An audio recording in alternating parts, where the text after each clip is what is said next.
Hey everybody, welcome back. This is episode 4 of our Star Wars themed tutorial miniseries in which we recreate that scene from Cloud City where Darth Vader takes away Han Solo's blaster using the Force. Okay, so in our first video we made a low poly Han Solo.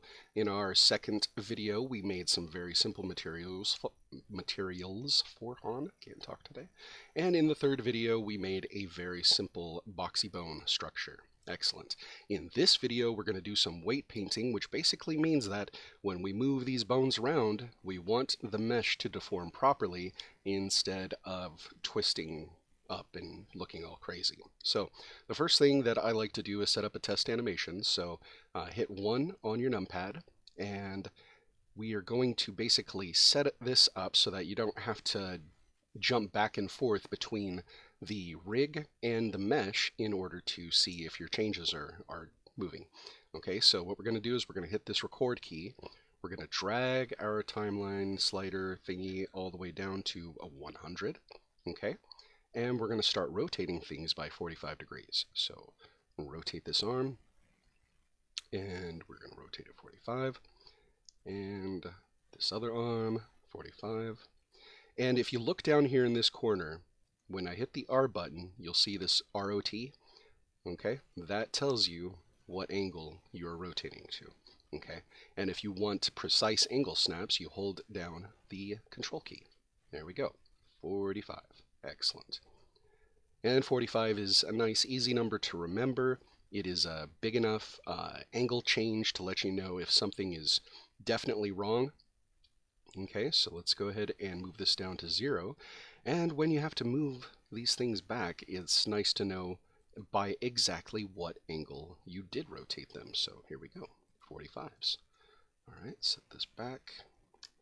45. Here we are.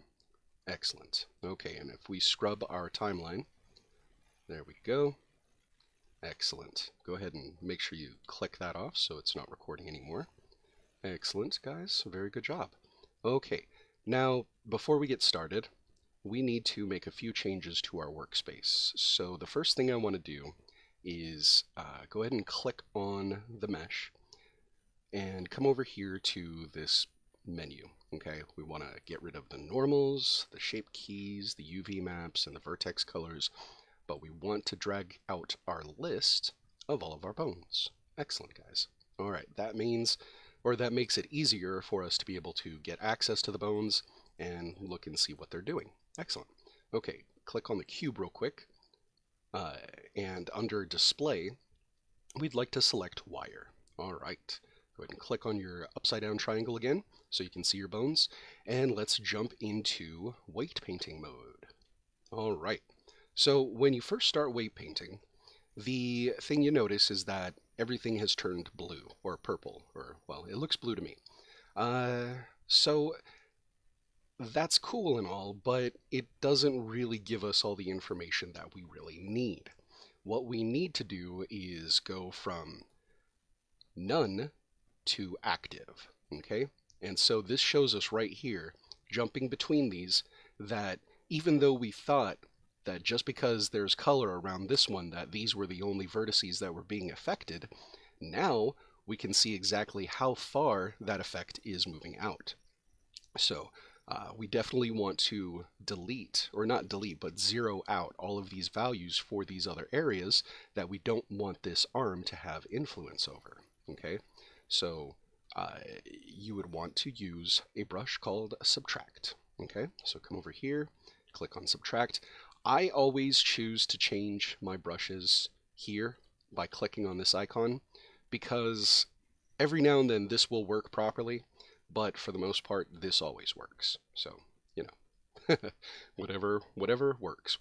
All right, go ahead and move the strength out and go back to options. I want to show you something. So, all right, sometimes when you decide to start working on stuff, this either needs to be unchecked or checked. It really has no down and dirty reality that I can base my reality off of on this. I mean, it's just sometimes it works and sometimes it doesn't. It's kind of weird. So if you ever find that you start drawing on something and nothing's happening, just come over here and click on either size or weight, uncheck them, and then try again, and usually it actually works. So, or will begin working as such. All right, so we've gotten rid of a whole bunch of stuff, and you can see that everything is kind of jerked to one side, and that is because we still have this other arm that has a lot of influence. So click on your other upper arm. Let's go ahead and start deleting these things. Okay, very good. Very good. Excellent. There we are. Just basically deleting all the stuff, not deleting really, but zeroing out all the stuff that we don't want to be influenced too heavily. Okay, now let's move that timeline again. And you can see that the collar isn't even moving anymore. And that's great. That's what we wanted. We don't want, when our arms go up, we kind of want the collar to move a little bit, but we certainly don't want it to dig down into our torso. So you see that the next problem that we are faced with is that our shoulders are still kind of digging into the torso, and we want to change that. So what you do is come in here, and we're going to use what's called the mix mode. Okay, under tools, you have this brush called mix. Go ahead and click on that. And now we can go ahead and change the values of those two vertices. We want something very, very low, you know, like maybe 1 and 1.3. It doesn't really matter. Just drag it down here. And then you can move your strength up so that it goes quicker. Doesn't really matter. But as long as your strength is more than like, you know, 0.1. That would be terrible. It would take all day to drag something. Okay, so now we've got a little bit of influence there. Let's go ahead and look at that. Okay, so if we were to look at this in the front viewport, you can definitely tell that that helped it a little bit. Okay, we'll go into the other arm and then change these, and you can see exactly how it moves. Excellent. Okay, now you're wondering why, even though we did this change, I mean, it doesn't matter how much influence we give to it. If we were to take away all influence, it would be way up here, and if we were trying to get all fancy, you know, you'd still, even with just the slightest influence, it moves way too much. Okay, so we need to do the very last thing in this process, which is to read the bones. So start up at the top, look at each one. This one looks pretty good. This one looks like it isn't affecting anything. The neck looks like it is affecting the neck, the head affecting the head, the arm. Well, we clean that one up a little bit. The forearm is looking good. And just go through each and every one of these until you see what is bothering you. Okay, so like over here, does this leg need to influence this over here? Probably not. So we can go to subtract and then just start subtracting that stuff, okay? Because it's not important for the thigh to have control over things that we don't want it to have control over, okay? So we'll go to our other thigh now, and we'll do the same thing over here. Boom. There we go. Change that up. Okay. Did we adjust the center for the other thigh too? There we go. There we are. Excellent. Okay, so now that looks like his legs are properly aligned. Okay, and I think that pretty much explains most things. Let's go into the chest. Okay, now we got everything kind of the way we want it, but what we really want is to make sure that these shoulders are working properly. And I can already tell you right now that it's because they don't have any influence from the chest. The chest, basically the way this thing is constructed, if we would have added more geometry into the torso, that chest would have been able to reach out and grab more things. But since it didn't, we have to be able to tell it what to do. So let's go to mix. We're going to choose the actual value we want for it. So let's go ahead and let's give the chest area right here a good decent quarter value. Same here. And let's see what it does to the shoulders. Hey, all right. So now that looks a little bit sharper. It looks cleaner and it looks more effective. So the next thing we want to think about is when you lift your arms, okay, do the sides of your coat, stick all the way up to your arm, or do they kind of come halfway between? So try giving this a little bit of influence. Okay, excellent. All right, so there you go. That looks pretty good.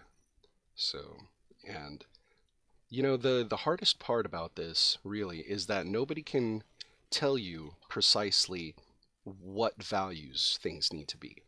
That's pretty much something only you can do. This is where the artwork comes in, the real artistry. So only you can decide whether or not something is deforming properly. Okay? If you don't like it, it's up to you to change it.